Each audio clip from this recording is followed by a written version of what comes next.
तो नमस्कार क्रिकेट आशीष को स्वागत कर आशीष कुमार नायक। तो आज आम जो आरसीबी जी रॉयल चैलेंजर्स बैंगलोर फैन मो पाखे अच्छा डाई हार्ड फैन खास कर विराट कोहली और आरसीबी को विगत आईपीएल फास्ट सीजन सपोर्ट कर आम प्रतिक्रिया नवा ये वर्ष आरसीबी आईपीएल ट्रॉफी उठाइब कि पुणी थे आरसीबी जो पुनरावृत्ति होची सेमीफाइनल क्वार्टर फाइनल कि क्वालिफायर हार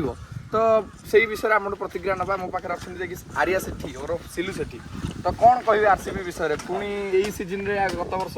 सीजन तो आरसीबी भल करथिला किंतु किछिटा मैच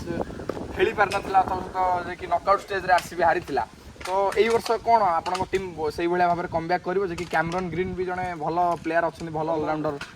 बहुत नुआ प्लेयर जे कि यस दोयल भी भल लेफ्ट हैंड सीमर भाव में अच्छा कौन कह आप टीम केते स्ट्रांग अछि ये 100 रु 110 70 गोटे स्ट्रांग अच्छी ये निश्चिंत आरसीबी ही केवल कप उठे आरसीबी छड़ा केही कप उठे पारे कहीं ये भल भल ऑलराउंडर अच्छे भल प्लेयर अच्छी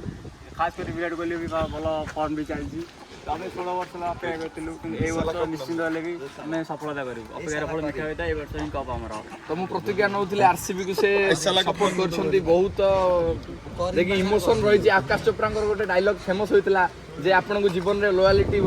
पर्सन केमिति भल पाइबा दरकार जीवन साथी आपन केमिति दरकार आरसीबी रो फैन से विषय कोन किछि कहबे ए जहाँ भी कहते ठीक ही कहते लॉयल्टी भाव हेले आरसीबी भली गोटे स्ट्रांग हृदय दरकार गोटे अपेक्षा करते से व्यक्ति गोटे दरकार। तो आपणकर आशा रही जे एई आईपीएल आपणकर सबु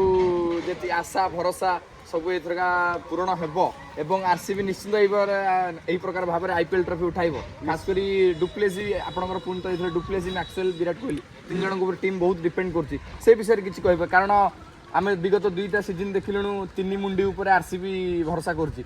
आउ को नुआ प्लेयर आसबे आउ केउ प्लेयर ऊपर भरोसा अछि से विषय किछि कहबे मोर भरोसा अछि रजित पाटीदार भी भल जने भल बैट्समैन मध्ये से भी खेल देखै पारिबे एई बेली तापर कैमरन ग्रीन भी सी भी फॉर्म सी भी जने भल ऑलराउंडर आमर सिराज भाई अच्छा से देखिए गोटे समस्त। तो आपंकर फ्रेंड जी सूर्यकांत महाराणा से एठार नहांती किसी पारिवारिक समस्या और जॉब प्रोब्लेम जो से बाहर अच्छा बोधे नहांती से किसी समय पर आसबे प्रथम मैच बोधे 22 तारिख कि 23 तारिख मोर शेड्यूल एत भल ना 22 तारिख बोधे आज्ञा प्रथम मैच आरसीबी और Chennai super Kings match T संघर्ष हेबो चेन्नई वाला जे कि सूर्यकांत महाराणा आपन को बहुत इंगित कर आम पाखे 5-5 कप अच्छे आम से कप नहीं चाह पीऊँ गाधौचु सब करुँ छंच भी होचु से कप नहीं आपण पाखे कप नहीं आपण पाखे कप अच्छे यदि गोटे चा कप जे गूगल रे बाहर मैंने से विषय केमी आरसीबी एथर मुँह तोड़ जवाब दो से विषय किसी कप ना किसी बड़ कथा नुह एम ए पाखे भी 5टा कप अच्छी कि आरसीबी भाया गोटे भल हृदय दिवा दरकार आरसीबी भाया भल रेकर्ड भी अच्छी आरसीबी जो देखो सब जो हिस्ट्री देखो से टॉप रही तो निश्चित भाव में आरसीबी फैन जे कि सिलू सेठी और आर्या सेठी मोठू प्रतिक्रिया से देले जे तो निश्चित भाव में एथर आरसीबी निश्चित भाव 2024 आईपीएल कप उठाइब एवं आरसीबी जेतिकी फैन अच्छी